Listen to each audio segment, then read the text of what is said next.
Guys, look out your window. It's spring. The Leafs are out.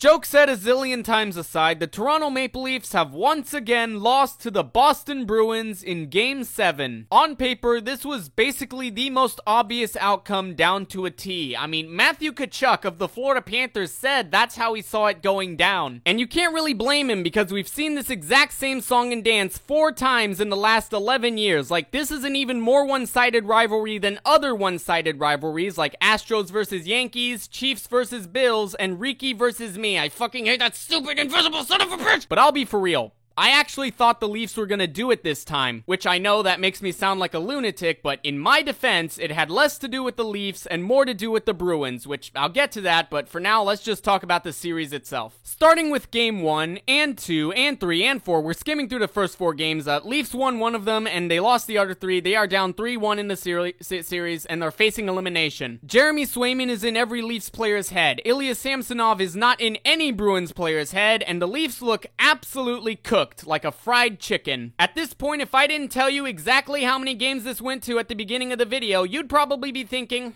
maybe the Bruins will win in 5, in which case you clearly don't watch hockey, and I hope this video is what gets you hooked on this amazing sport. For you see, Dota 2 has this guy named Nerif the Oracle, whom, unlike other oracles who can just tell fortunes of the future, he can straight up change the future with his fortunes. And some random king used the Oracle's special power to his advantage until Nerif was like, no, fuck you, get stuck in some weird trippy endless battle, dickhead. And then he was kicked out of their universe, but right before they yeeted him out, it's believed he made one last prophecy, whispering, Boston versus Toronto must always go to 7 games. So, as prophecy foretold, the Leafs would proceed to win games 5 and 6 with their newfound better goalie, Joseph Woll. In game 6, they even held the Bruins to 1 shot on goal in the first, which is pretty funny. So, despite being down 3-1 in the series, the Leafs successfully came back to force a Game 7 in TD Garden, Boston. Sounds familiar? That's because the Leafs did this twice before, in 2013 and 2018. I think you already know how those games went, so if patterns were to be believed, the Leafs were going to have a lead in the third, only for them to choke it away and for the Bruins to win and eliminate Toronto. Again. This entire thingy is feeling like a Looney Tunes sketch. Extremely formulaic, everything done in it was done in other sketches, but, you know, it's funny, and it works, so why fix what ain't broke? Why would I expect them to fix what ain't broke? Why would I think the Toronto Maple Leafs, the fucking Toronto Maple Leafs, would beat the Boston Bruins in a Game 7? Why I would expect them to has nothing to do with them, and instead has everything to do with their opponent. In the wise words of Darman, you see, the Boston Bruins last season had one of the greatest regular seasons in NHL history. In fact, not even one of. It was the greatest regular season in NHL history. They had the most wins, the most points ever in regular season. It was historic. And in the first round of the playoffs, the Bruins were on the verge of continuing that dominance as they had a 3-1 series lead over the Florida Panthers. I already made an entire video on that, so I'm not gonna go into any details other than it was fucking hilarious. So the Bruins tell themselves it is what it is, brush themselves off, face Toronto in the first round, and what do you know, they have another 3-1 series lead, and like clockwork, they are forced into a Game 7 again. And not just that, but there are also a few similarities between Florida and Toronto that got me further believing. Toronto won Game 2, but lost Games 1, 3, and 4, just like Florida. Toronto won Game 5 in overtime, just like Florida. Toronto switched from one goalie to another, just like Florida. Hell, after winning that series against the Bruins, the Florida Panthers went to the next round where they faced the Toronto Maple Leafs. If the Toronto Maple Leafs beat the Boston Bruins in Game 7, their next round opponent will be, get this, the Florida Panthers. Oh, and here's a similarity that I almost forgot to mention. In the 2022 playoffs, the Florida Panthers beat the Washington Capitals in 6 games with an overtime series winner to make it past the first round for the first time in a really long time. You know who did almost exactly that the very next postseason?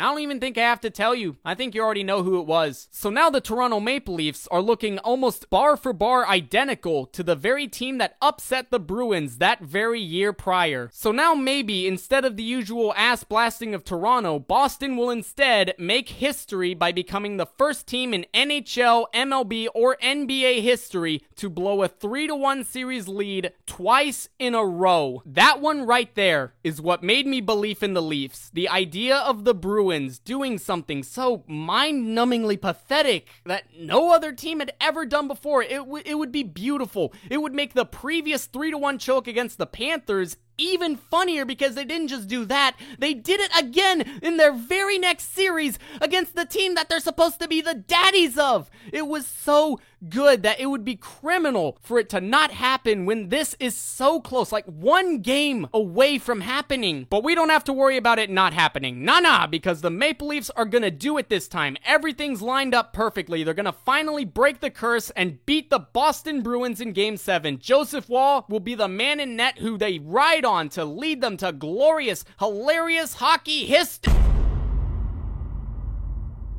That, for me, was the first warning sign that maybe it was too good to be true. Joseph Woll, the goalie who was a key piece in winning games 5 and 6, goes down with an injury. The hockey gods had struck a vital organ in the Maple Leafs right as things seemed to be going their way, and now the team has no choice but to put all of their hopes onto the back of the struggling Ilya Samsonov. And with Jeremy Swayman all but guaranteed another great goalie performance, there is no second chance. Samsonov needs to become a brick wall now. So, it's Game 7, do or don't. Both fan bases are thinking, oh god, not this again. One of them will breathe a sigh of relief, the other will be forced to relive a traumatic experience. This feels more like the Stanley Cup Finals than what the Stanley Cup Finals will end up actually being. For the first two periods, absolutely nothing happens scoring-wise. However, the Maple Leafs, slowly but surely, are starting to get the momentous advantages. Because, dear lord, the Bruins, they were not playing well at all. Not just this game, but in the previous few games as well, the Bruins have looked rattled, like the little bones were rattling beneath their flesh. Legit, the only reason this game wasn't an absolute curb stomping by the Maple Leafs, other than because God hates them, is Jeremy Swayman was a brick wall. But eventually, with enough strength, enough willpower, and a strong enough tornado, any brick wall can be broken through, and Austin Matthews, who was out for games 5 and 6, I forgot to mention that, proves this by passing it to Nylander, who shoots it past Swayman to get the first goal of the game halfway through the third. So after being down 3-1 in the series, the Maple Leafs now have a lead in the third period against the Boston Bruins in Game 7. This all sounds familiar, but again, it is different. Everything is lined up perfectly. This time, the Leafs are going to hold on to the lead, and what the fuck? I wasn't even done finishing my sentence. The Bruins, in a desperate attempt to not become the ultimate chokers, shoot the puck, which instead of going into the net, goes over the net. Seems like the Leafs got away scot-free with that one, but nope, Hampus Lindholm shoots it, and it's a tie game. The rest of regulation goes by without any goal scoring. However, with like 3 seconds left in it, Nylander had the chance to end it right then and there with a shot that ricocheted off Weatherspoon, but did not get past Swayman. Remember that Brad Marchand breakaway shot that could have eliminated the Panthers in 5 last season?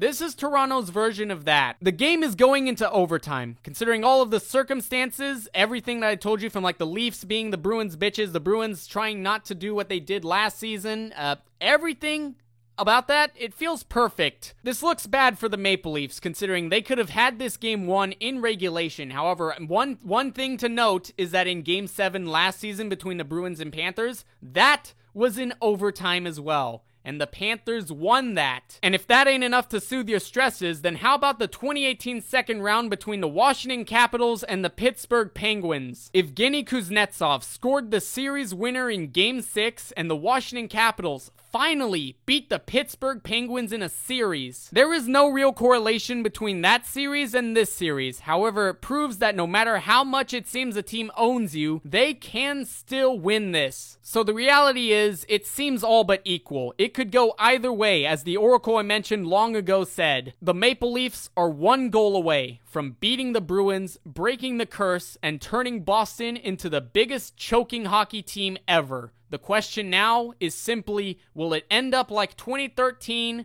or 2023? The answer is 2013. Pastrnak is there. He scores!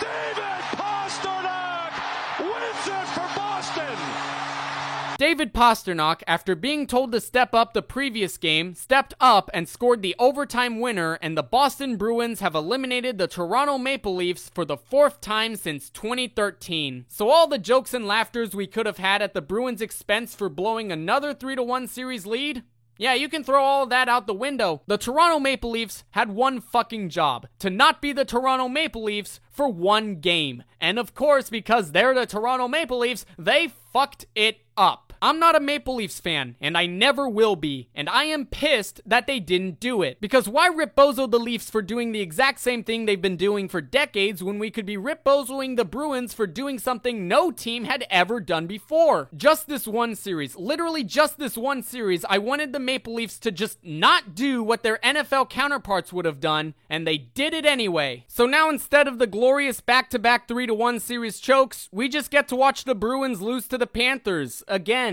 in a regular series, which is just not as good. After this series, there's gonna be a part of me deep down inside looking up at the night sky, asking myself, why the fuck have they not put the Ringmaster in Dota yet? Like, you've announced him back in October. It can't be that hard to... And then my ADHD brain is gonna get sidetracked with a follow-up question. What if Joseph Woll never got hurt? Not to discredit Ilya Samsonov, who did fine in Game 7, but maybe Joseph Woll would have stopped that third period goal, or the overtime goal. But alas, this has been relegated to yet another what if in the history of the Toronto Maple Leafs. And the Maple Leafs must instead plan for the next season, with their first choice of action being firing Sheldon Keefe. Whoever they choose to replace him in the offseason, I don't know if I have any confidence in them finally getting over the hump. Because I, honest to God, believed that this right here was the perfect time for them to finally beat the Bruins in a series for the first time since Frank Lloyd Wright was alive. And I don't even know who that is. So yeah, that's the video. There was probably not as much lamowing at the Leafs as you were hoping for in it, but, you know, I wanted them to win. They didn't. It is what it is. It happens. But I will say before the video ends, it's fucking hilarious that Jim Montgomery got advice from Mike Babcock. You told in all our sins,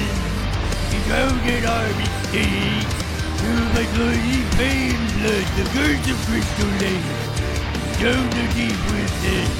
The only no mistake. We will cross the surface of the curse of Crystal Lake.